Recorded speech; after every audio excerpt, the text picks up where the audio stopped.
Les détails dans cette correspondance de Lamine Ba. La rencontre de Bissau qui s'est tenue les 21 et 22 février avait pour objectif principal de procéder à l'évaluation du processus de paix entre les deux parties suite à la déclaration mutuelle d'engagement sur les modalités de dépôt des armes en 2022. Cette rencontre a réuni sur la table de discussion d'une part le comité ad hoc représentant l'État du Sénégal et le comité provisoire des ailes politiques et combattantes unifiées du MFDC d'autre part. Ces points ont fait l'objet de discussions avec des consensus sur certains et des rejets sur d'autres. Mamradi Diouf, représentant du Centre pour le dialogue humanitaire, structure facilitatrice dans le dossier. Petit 1. La réaffirmation par la délégation du comité provisoire des ailes politiques et combattantes unifiées du MFDC de la validité de l'accord de Bissau du 4 août 2022 pour demeurer dans la volonté commune des parties d'œuvrer en vue d'un accord de paix définitif en Casamance qui passe par le dépôt des armes et ses modalités pratiques négociées sous divers aspects. Petit 2. La délégation du comité provisoire a posé la question de la séparation de la Casamance d'avec le Sénégal, aussitôt fermement rejetée par la délégation de l'État du Sénégal. Petit 3. Mise en place d'un comité technique chargé d'examiner dans tous leurs aspects les questions sécuritaires sur le terrain impliquant du côté sénégalais les forces armées, la police et les eaux et forêts. Petit 4. Pour la demande de grâce présidentielle, qui ne peut être accordée qu'après condamnation définitive par la justice, le comité provisoire fournira une liste des personnes concernées. Petit 5. S'agissant de la demande d'amnistie, le comité provisoire devra élaborer un mémorandum sur les faits visés.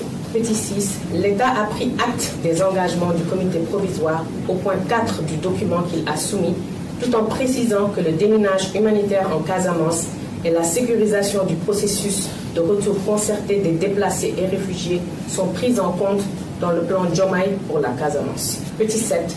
Elles ont convenu de la mise en place d'une commission mixte de supervision et de suivi de l'application de l'accord de Bissau conformément aux dispositions du dit d'accord. La Guinée-Bissau et le Centre pour le dialogue humanitaire viennent de poser un acte majeur dans la recherche du processus de paix, car l'acte de Bissau maintient en vie la dynamique engagée en 2022 et qui consacrait l'adhésion du Front Sud aux négociations de paix. Lamine Ba, Ziguinchor, Radio Futur Média.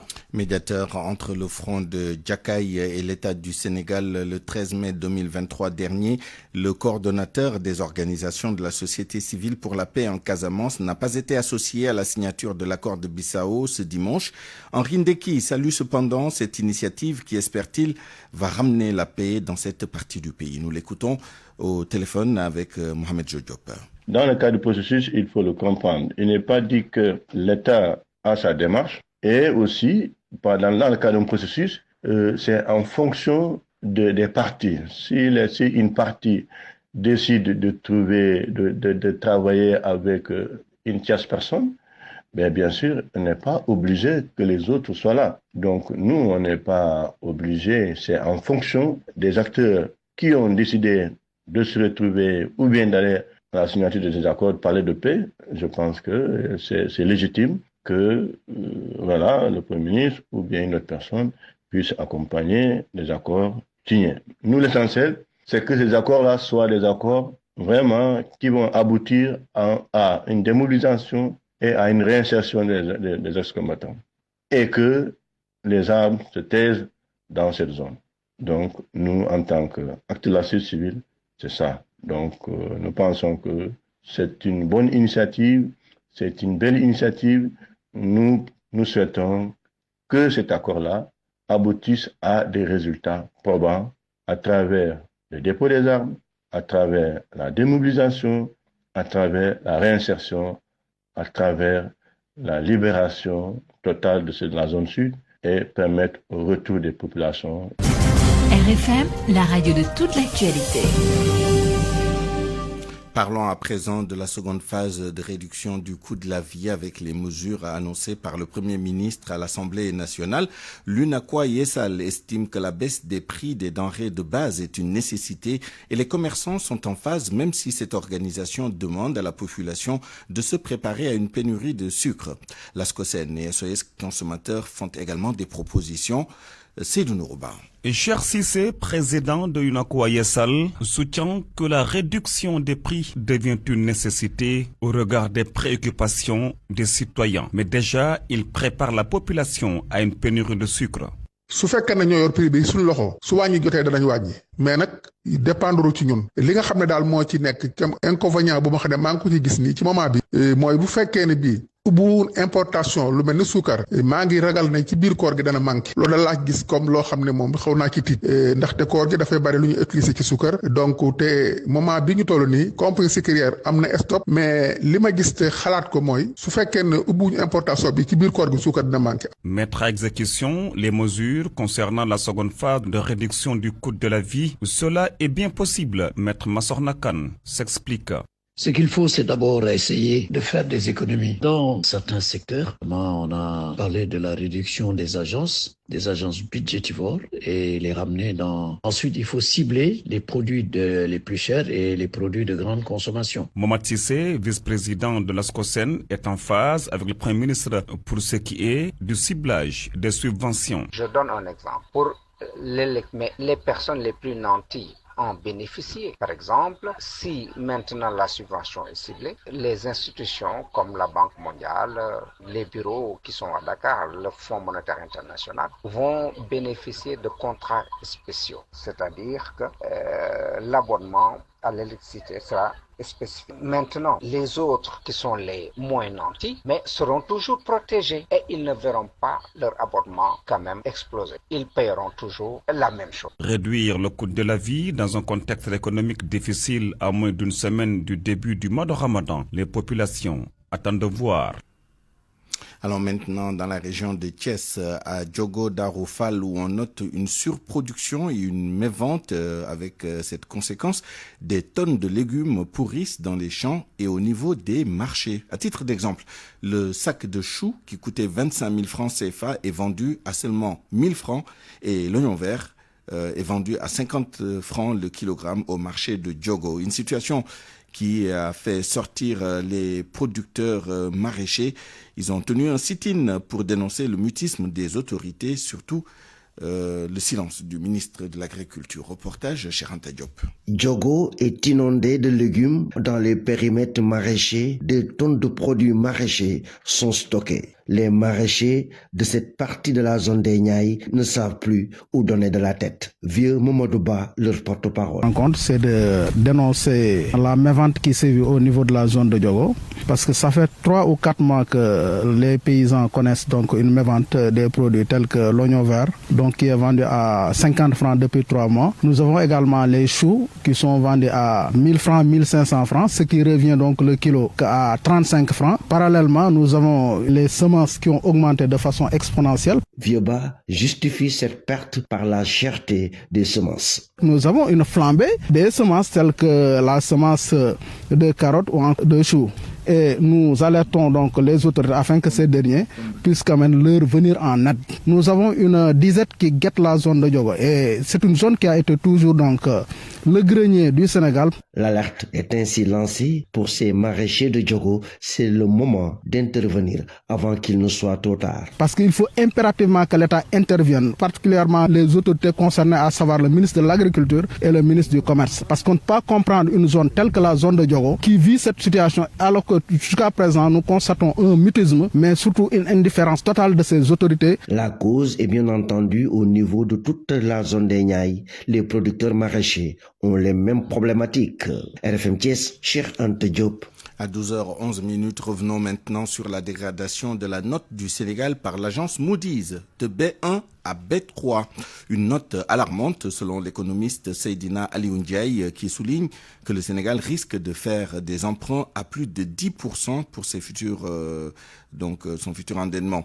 Notez aussi une note qui peut aussi faire fuir des investisseurs. Nous l'écoutons au micro de Nafissatou Silla. Bien évidemment, c'est un signal très alarmiste pour le gouvernement, avec à l'appui un abaissement de 2 échelons la dette souveraine. Parce qu'il y avait une première dégradation le 4 octobre qui plaçait la dette au niveau B1. Maintenant, on est passé de B1 à B3. Donc c'est vraiment la pire place en termes de qualité, très spéculative. Et schématiquement, on est passé de 7 sur 20 à 5 sur 20. Donc ça peut avoir de très graves conséquences, aussi bien sur la solvabilité, la soutenabilité, ainsi que la liquidité de la dette sénégalaise.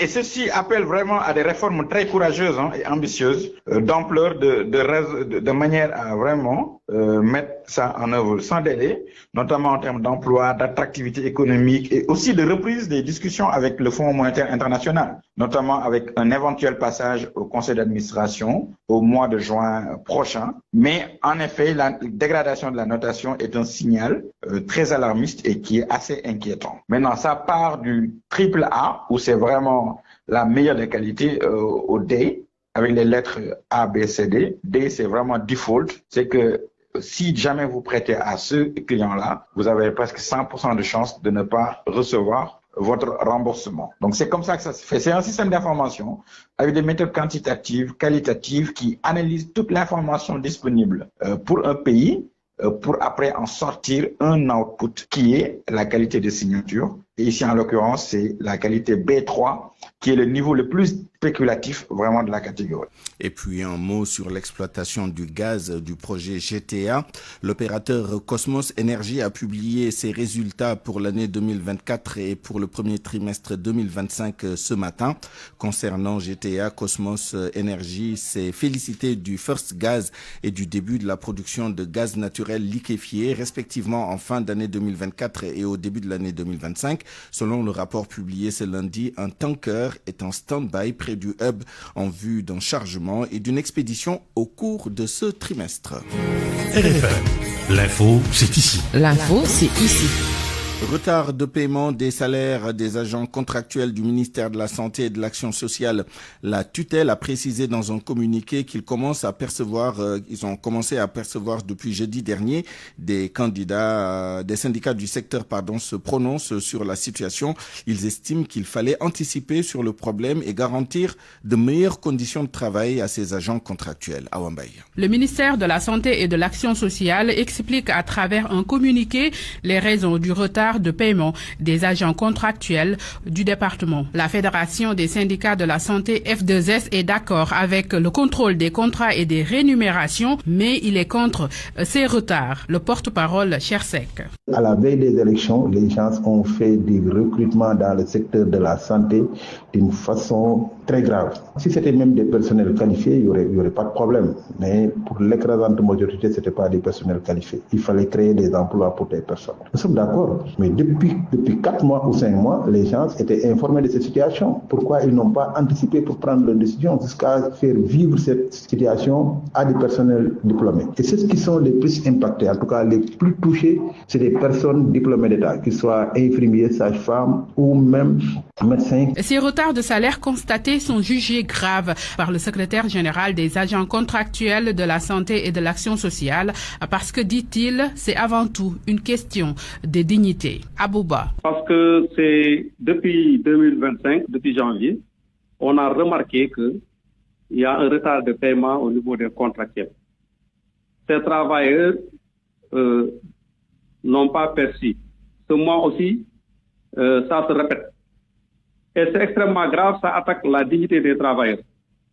Parce que eux tous, c'est des pères de famille qui attendent leur salaire à la fin du mois et ils se retrouvent jusqu'à présent sans payer.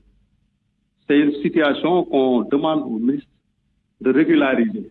Et il en profite pour rappeler au ministre de la Santé le paiement des indemnités de logement à des agents contractuels exclus de la liste des bénéficiaires. Parlons maintenant des chargés de cours qui se rappellent au bon souvenir du ministre de l'Éducation nationale.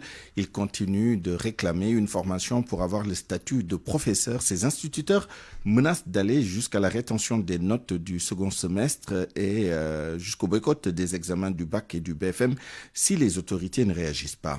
Les chargés de cours étaient en conférence de presse ce matin. Écoutons leur coordonnateur, Nous sommes à la PASTEF pour appeler le ministre de l'Éducation nationale sa parole. Lui qui avait dit lors des grandes vacances que la formation des chargés de cours allait commencer au mois d'octobre 2024. Aujourd'hui, nous sommes au mois de février 2025 et jusqu'à présent, il tarde à honorer sa parole. Nous alertons l'opinion pour dire qu'il y a des chargés de cours qui, depuis plus de 10 ans, attendent pour être formés. Nous sommes obligés, comme nous avons utilisé tous les voies et moyens quand même nous avons écrit un mémorandum, nous sommes allés vers les syndicats, nous avons organisé des points de presse. Si maintenant il tarde à réagir, nous serons obligés, en ce qui concerne le deuxième semestre, de faire rétention de notes, également ne pas participer aux différents examens, à savoir les BFM et le bac. Les chargés de cours demandent à être formés pour être reclassés dans le corps des professeurs. Parce que n'oublions pas que les chargés de cours, ce sont des instituteurs qui font les mêmes prestations que des professeurs, mais qui sont de la RHD. Donc, ils doivent impérativement suivre cette formation pour pouvoir accéder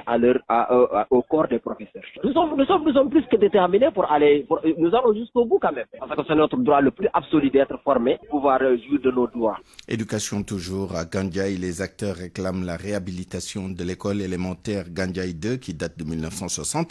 L'établissement scolaire est confronté à des problèmes liés à l'état de délabrement très avancé des bâtiments, au manque de moyens matériels et logistiques, mais également à la cantine scolaire. La direction interpelle les autorités malgré l'appui de l'association EVE, Éducation Vie Espérance, ou EVE, Éducation Vie Espérance. Reportage Fatoumbaou. Créée en 1960, l'école élémentaire de Gandiaï 2 souffre de tous les maux.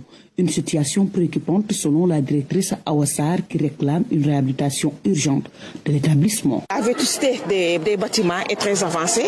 L'école a une population d'élèves de 409 élèves. C'était vraiment inadmissible.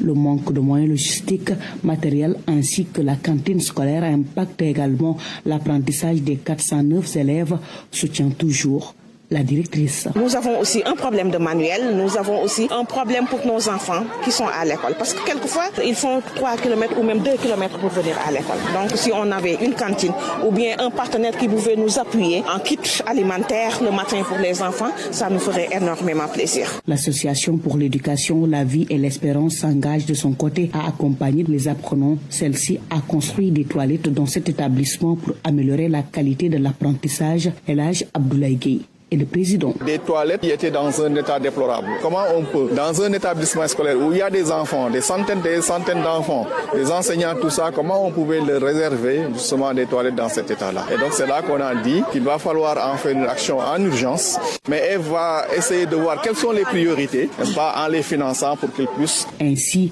les établissements scolaires de Gandiaï 1 et 2 ont réceptionné des infrastructures sanitaires grâce à l'association EVE. Ses membres ont organisé une journée de sensibilisation sur le leadership des filles et l'hygiène menstruelle. Fatoumbo Gandiaï, Radio Futur Média. Affaire Farbangom, l'APR se mobilise en soutien au député maire des Agnam. Une conférence de presse de l'ancien parti au pouvoir est prévue cet après-midi. Farbangom doit être entendu jeudi prochain dans le cadre de l'affaire de présumé blanchiment d'argent portant sur un montant de 125 milliards de francs CFA. Une autre conférence de presse, c'est celle du député Thierno Alassane Sall. Le leader de la République des valeurs va se prononcer sur l'actualité nationale et notamment sur la dernière sortie du Premier ministre Ousmane Sonko à l'Assemblée nationale pour répondre à des questions d'actualité. La nouvelle stratégie numérique du Sénégal est lancée ce lundi. Le New Deal technologique a pour vision et pour objectif stratégique de faire du Sénégal une société numérique et un leader africain du digital en 2050. En direct de la cérémonie avec nous, Abdou Diouf Diagne, bonjour. Bonjour Souleymane. Alors que peut-on dire de cette cérémonie et de cette nouvelle stratégie? Vous l'avez bien résumé Souleymane, le Sénégal a officiellement lancé sa nouvelle stratégie numérique New Deal Technologie. Cette initiative vise à positionner le pays comme un leader régional en matière de technologie et d'innovation. Il décline autour de 12 programmes pour un montant global de 1105 milliards de francs CFA. Ce projet qui s'étend jusqu'à 2035 s'articule autour de la souveraineté numérique, digitalisation du service public, développement de l'économie. Une partie importante, Souleymane, sera accordée à l'intelligence artificielle pour résoudre certains problèmes d'ordre sanitaire, administratif et éducatif, entre autres. Un conseil national du numérique composé de 20 membres sera installé cet après-midi, Souleymane. Le 10 conseillers sera rattaché au niveau de la primature. Merci, Abdou Diouf Diagne. RFM. L'actualité internationale.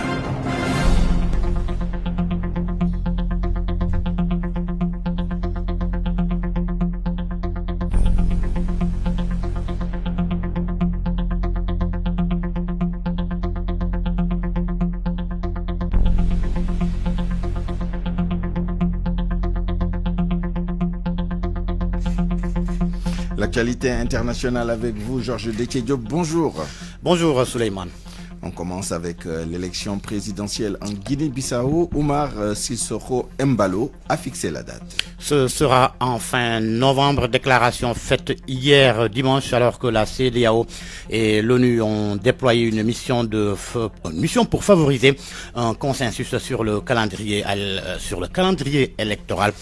On va suivre d'un moment à l'autre Salimata Ao sur cette date de la présidentielle bissau-guinéenne qui a été annoncée hier par le président bissau-guinéen Omar Sissoko Embalo, alors que l'ONU, la CEDEAO ont déployé une mission pour favoriser un consensus sur le calendrier électoral. Salimata Ao. Ce sera le 30 novembre prochain. L'annonce de la date de la présidentielle intervient alors qu'une mission conjointe de la CEDEAO et de l'ONU est déployée dans le pays pour faciliter le consensus sur le calendrier électoral. Le chef de l'État qui a fait cette annonce entend rester au pouvoir jusqu'à l'investiture de son successeur.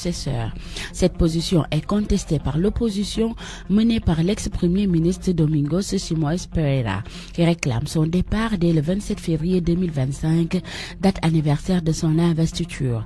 La Cour suprême a pour sa part fixé la fin officielle de son mandat au 4 septembre. Une mission de haut niveau conduite par Abadougou Hirs, ancien ministre d'État nigérien aux Affaires étrangères, séjourne actuellement en Guinée-Bissau, mandaté par la CEDEAO et le Bureau des Nations Unies en Afrique de l'Ouest et le Sahel du 23 au 28 février.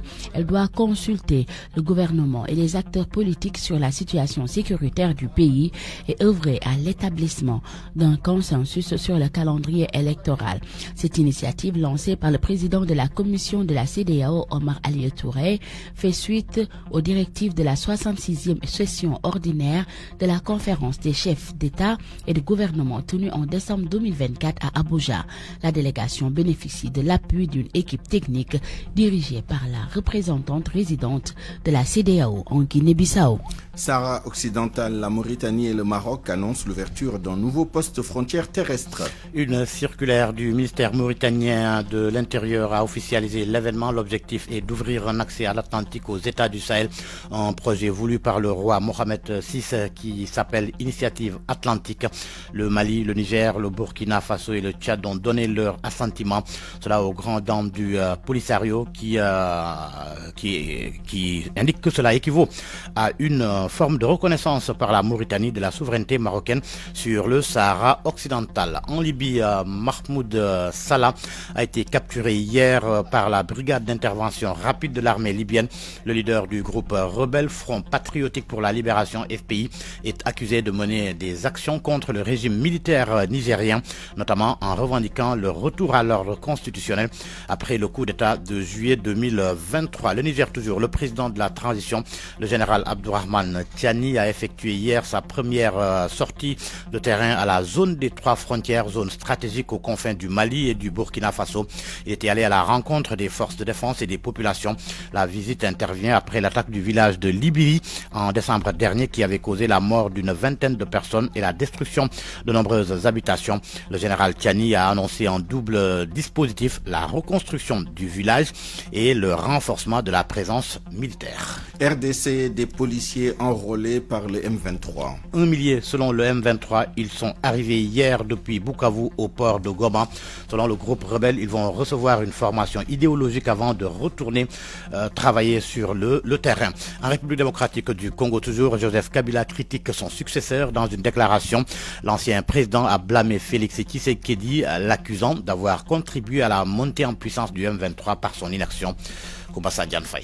Celui qui a passé 18 ans à la tête de la République démocratique du Congo estime que la mauvaise gouvernance du nouveau chef de l'État a pu jouer un rôle prépondérant dans l'intensification du conflit dans l'est du pays. Il craint que le conflit ne s'exporte au-delà des frontières, évoquant une situation proche de l'explosion en République démocratique du Congo. Joseph Kabila a également remis en cause la réélection en 2023 du président Tshisekedi, qualifiant le scrutin de mascarade, accusé accusant aussi le gouvernement de museler l'opposition. Selon lui, Félix Tshisekedi serait devenu un maître absolu du pays, gouvernant avec l'intimidation, les arrestations arbitraires, les exécutions sommaires et extrajudiciaires, ainsi que l'exil forcé d'hommes politiques, de journalistes et de leaders d'opinion, y compris des chefs religieux. Un avis que l'ancien président Kabila a partagé dans un article d'opinion publié dans le journal sud-africain Sunday Time. Les nouvelles du pape François, son état de santé selon la salle de presse du Vatican, reprise par Vatican News. La nuit s'est bien passée, le pape a dormi et se repose hier au 9e jour de son hospitalisation. Il a été annoncé que l'état du Saint-Père reste critique, mais qu'il n'y a pas eu de nouvelles crises respiratoires depuis samedi soir. Ses valeurs sanguines s'améliorent, bien que certains tests montrent une insuffisance rénale initiale légère qui est sous contrôle. Merci Georges Détié-Diop. Parole aux auditeurs. L'actualité, qu'en pensez-vous? Moi, je pense que vous devrez. Réagissez dans nos éditions d'information sur l'actualité. Bonjour. Du lundi au vendredi, vous avez la parole sur RFM. Dans notre rubrique Point de vue, nous reviendrons sur l'accord signé entre le gouvernement et le MFDC à Bissau ce dimanche. Et pour en débattre, nous serons avec Lamine Koli, coordonnateur de l'initiative pour la réunification des ailes politiques et armées de la Casamance, et Ndeye Maricham Djedjou, présidente de la plateforme des femmes pour la paix en Casamance. RFM Sport. L'actualité des sports à la présentation. Malal Junior Diagne, bonjour. Bonjour Suleiman. Afrobasket, après la qualification, le président Maître Babacar Ndiaye se projette sur la préparation. Le président de la fédération veut mettre en place les moyens pour une bonne préparation pour l'équipe nationale du Sénégal chez les hommes. Objectif, réussir une bonne participation et ramener la Coupe d'Afrique au Sénégal. Maître Babacar Ndiaye s'est prononcé après la dernière victoire des Lions devant le Cameroun hier, au micro de notre confrère Mor Bassignan du journal Record. Pour faire une très bonne participation. Je sais que l'objectif de Mme la ministre des Sports, Mme Khadija Gaye, c'est de permettre à l'équipe d'être performante pour la compétition, parce que c'est ça son rôle, c'est ça son objectif. Maintenant, on va voir, l'entraîneur m'a envoyé son projet de fiche de préparation. Donc, nous allons essayer de chiffrer et de voir. Et je pense que Inch'Allah, ça ira. Ce qui est important pour moi, c'est de bien se préparer dans un bon hôtel, sur une longue période, de jouer de bons matchs. C'est ça l'essentiel pour moi. Avoir une bonne présélection pour tous les joueurs qui sont susceptibles de porter le maillot et bien se préparer. Donc on le fera. S'il faut même commencer par une préparation externe de 15 jours avec une présélection élargie, on le fera. Et maintenant nous regrouper pendant un mois, une partie en Europe, c'est possible, c'est l'objectif de la préparation, de l'encadrement, et une autre partie maintenant, à faire un match amical en tournoi à Dakar.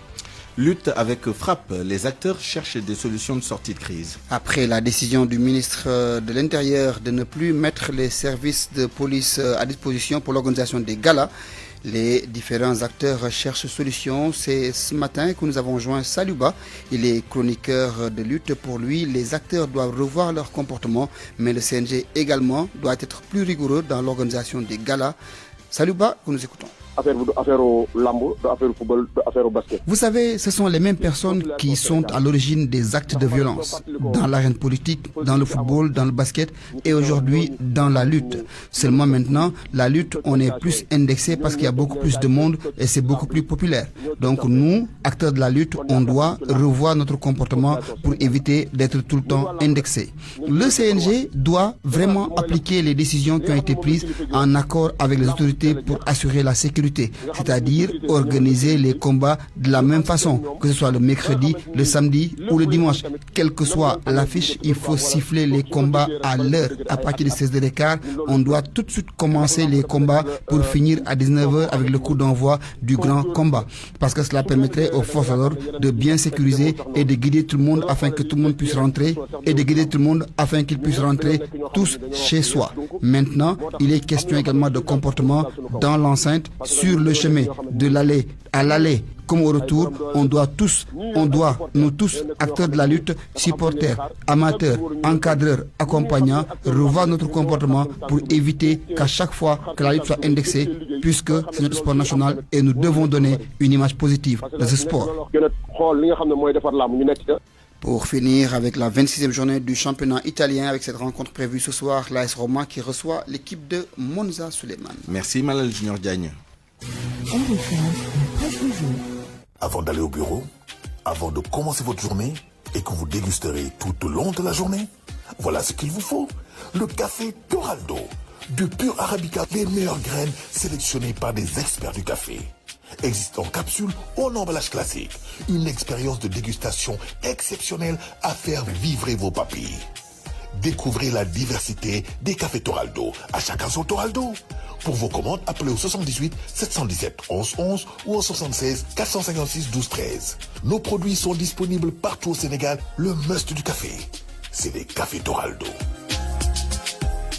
Café Toraldo, le must du café, vous offre la revue de presse. La presse du jour avec Mohamed Diop. Bonjour.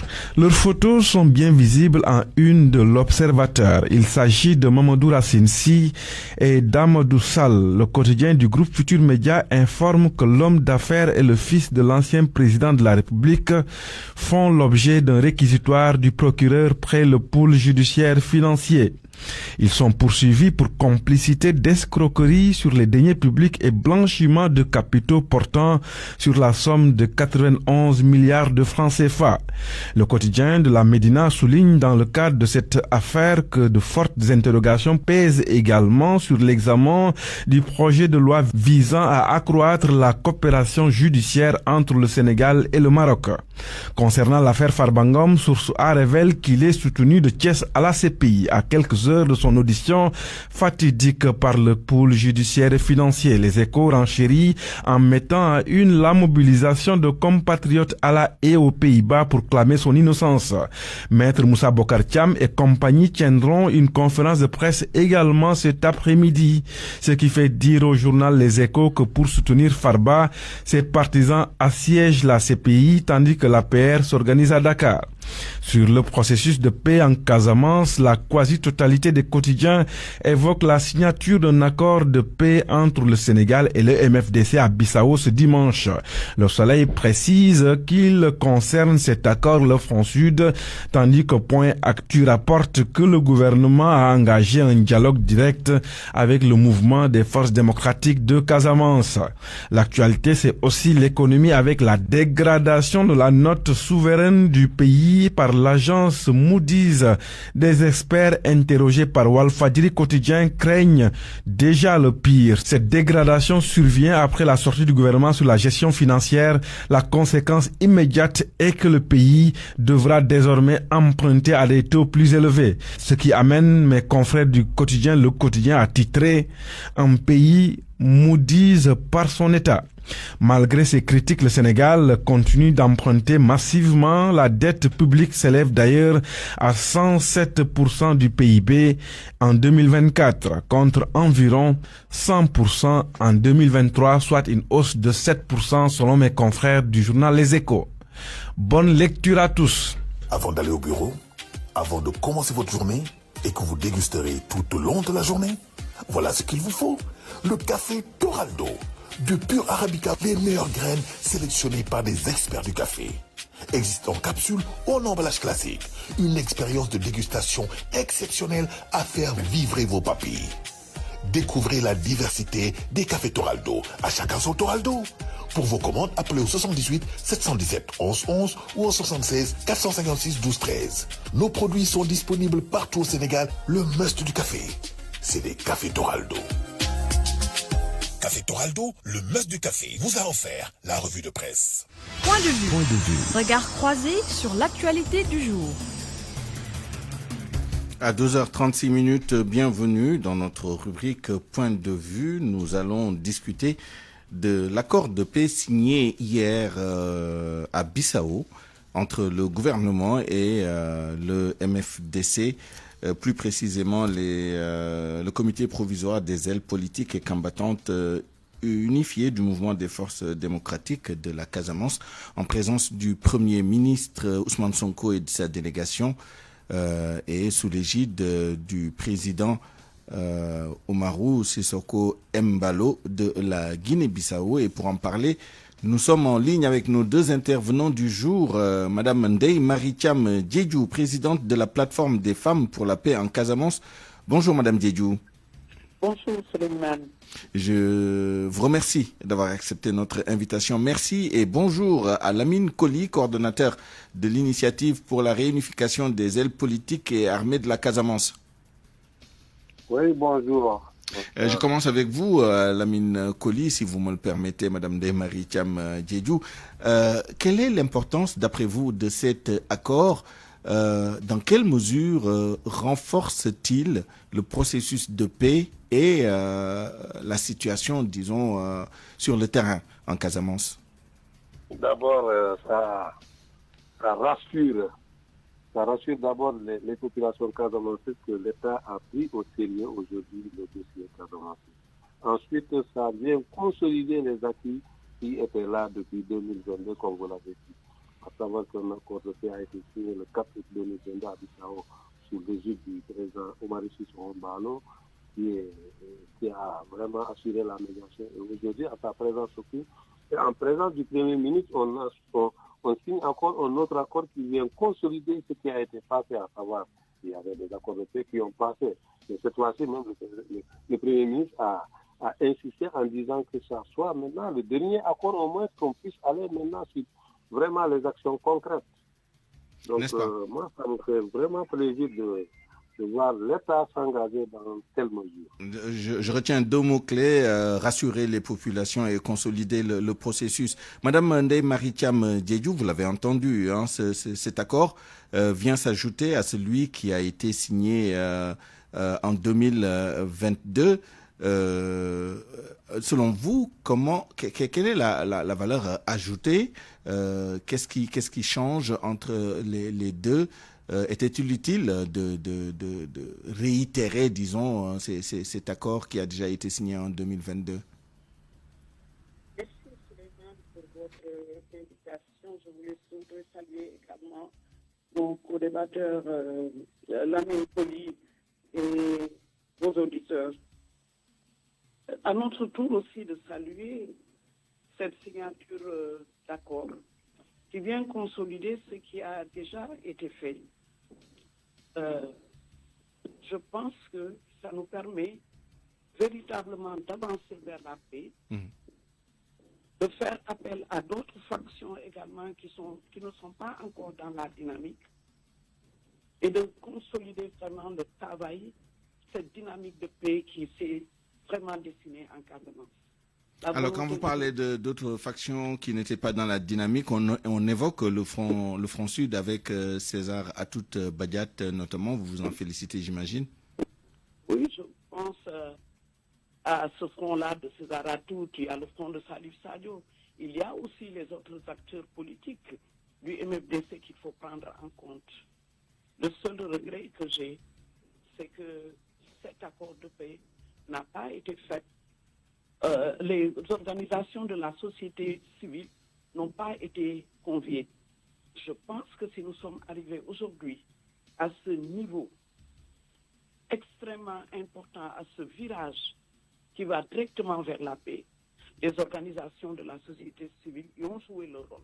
Comment vous expliquez cela? Qu'est-ce qui, selon vous, explique le fait que les organisations de la société civile n'aient pas été associées cette fois-ci?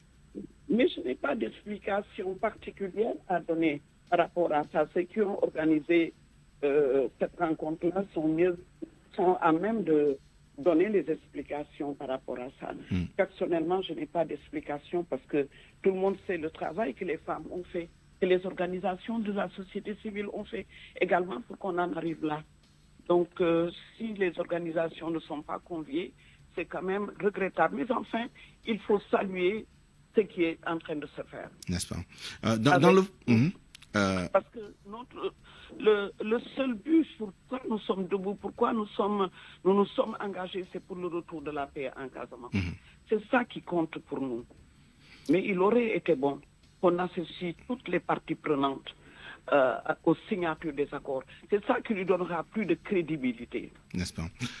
Lamine Koli, Ndeye Marie Thiam Diédhiou l'a évoqué tout à l'heure, le caractère plus inclusif peut-être de ces accords, mais se pose la question justement de Salif Sadio et de son adhésion peut-être à cet accord. Et dans le fond, deux points quand même importants. Le fait que le gouvernement du Sénégal soit resté ferme sur la question de l'intégrité territoriale du Sénégal, donc la fin de non-recevoir opposée à la demande de séparation ou d'indépendance ou d'autonomie, et ce comité chargé de suivre et de superviser le processus avec une participation la plus large possible. Oui, vous savez, comme elle l'a dit, elle a parlé de la société civile, les organisations de la société civile. Moi, je suis d'accord qu'il soit associé à cela, et elle a aussi raison de dire que même si la société civile, les organisations ne sont pas associées, mais quand même ce qui a été fait est saluable. Maintenant, ce qui reste maintenant, c'est que ces organisations-là, au moins, de se regrouper. Parce que la situation de la Casamance est tellement particulière que vous allez voir ces organisations de la société civile.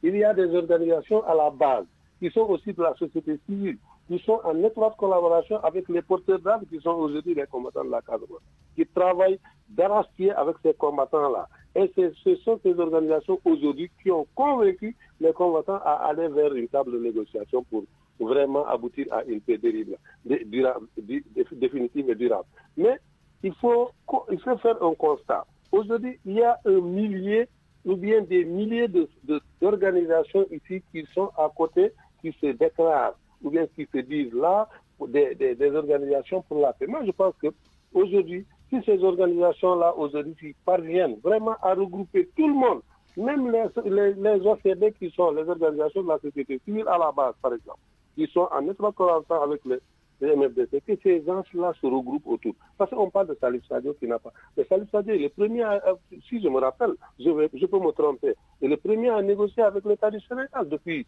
je ne sais pas, 2012, je ne sais pas. Donc si ce dernier aujourd'hui, on voit que ces discussions avec l'État n'avancent pas. Donc il y a un problème qui est là. Il faut demander, il faut parler avec ses responsables. Il a quand même une partie civile qui travaille avec lui. Donc il faut s'approcher de cette partie civile-là, discuter avec eux, voir quelle est leur vision. Parce que bon, vous avez dit quelque chose de très important. Si l'État dit aujourd'hui, je négocie tout sauf l'indépendance, alors que ceux qui sont de la Casamance étaient en train de réclamer une indépendance, même si cette indépendance-là n'aura pas vu ce jour. Mais au moins qu'on en parle pour en finir une bonne fois pour tous. Mais quand on est dans une posture de dire que nous négocions tout sauf l'indépendance, là, c'est peut-être imposé. Alors qu'en négociation, on ne peut pas imposer, on doit négocier pour aboutir à un résultat définitif et non un résultat de consensus. Moi, je pense que aujourd'hui, il y a... Du coup, qu'est-ce que vous attendez de ce comité de suivi et de supervision? Le comité de suivi et de supervision, aujourd'hui, ce comité de suivi et de supervision doit inviter tous les acteurs à la base, comme les organisations de la société civile, au sein d'une table ronde de discuter, de savoir chacun en son sein, dans son coin, qu'est-ce qu'il est en train de faire, et quelle est sa vision dans ce processus de paix. Quoi qu'on en dise, ces gens-là, aujourd'hui, la Casamance a beaucoup souffert. La Casamance a besoin de paix. Aujourd'hui, ce qui est de la préoccupation de la Casamance aujourd'hui, c'est la paix. Et il faut avoir le courage de le faire, quand même. Même si on avait le courage de faire la guerre, mais il faut avoir le courage de faire la paix. N'est-ce pas? Ndeye Marie Thiam Diédhiou, il y a aussi la question de l'amnistie qui a été évoquée lors de ces négociations, avec ce que vous avez dû entendre dans l'élément qui nous a été envoyé par notre correspondant à Ziguinchor, Lamine Ba. La partie MFDC qui doit produire une liste et des préalables aussi à cette amnistie. Est-ce que pour vous c'est une question centrale et quelle est votre doctrine sur cette question-là? Comment voyez-vous cette question de l'amnistie? Je n'ai pas eu la chance de voir le document ni de l'écouter. Mais par rapport à la question de l'amnistie, je pense qu'aujourd'hui, tous les efforts converge vers la paix. Et amnistier certaines personnes va contribuer largement à rétablir la paix. Je pense à toutes ces personnes-là, je pense à ces personnes qui sont à l'étranger, je pense également à ceux-là qui sont encore en prison. Je pense qu'une amnistie va donner un coup de main très fort au processus de paix en Casamance. Merci à tous les deux. Lamine Koli, coordonnateur de l'initiative pour la réunification des ailes politiques et armées de la Casamance, et Ndeye Marie Thiam Diédhiou à l'instant, présidente de la plateforme des femmes pour la paix en Casamance. À 12h47, c'est la fin de cette édition. Je vous remercie de l'avoir suivi. Merci à toute l'équipe qui l'a préparée et réalisée. El Hadj Ndiogou Diène à la rédaction en chef d'édition Nafissatou Silla, à la mise en onde Abdoulaye Diop, Alioune Ba et Hamad Ndiaye à la production. À 13h, retrouvez El Hadj Ndiogou Diène pour le grand journal en Wolof. D'ici là, excellente suite des programmes sur la RFM. Au revoir.